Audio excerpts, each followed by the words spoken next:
Look back now over these terrible events and the dramatic pictures of the last couple of hours.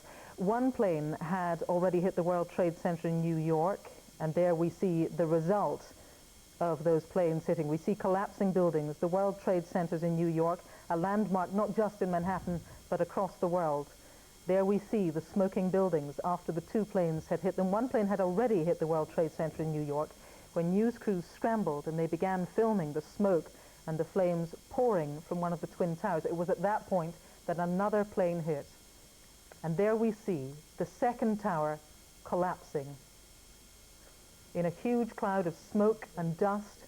And a matter of minutes later, as people filled the streets of Manhattan, incredulous at what was happening before their eyes, the second one collapsed. President George W. Bush has said, "We will find those folk who committed this act." He has not gone to Washington, D.C. amid fears for his security. His plane landed just a few minutes ago in Louisiana. The whole of America tonight shocked, distressed, and in some state of chaos.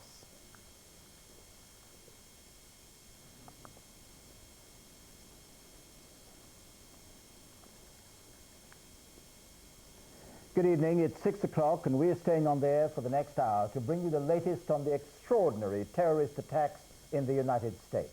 We'll have the news from your area a little later in this bulletin. But first to America, which came virtually under siege today after terrorists in a series of coordinated and deadly attacks struck at the very heart of the country and at its most prominent symbols of power.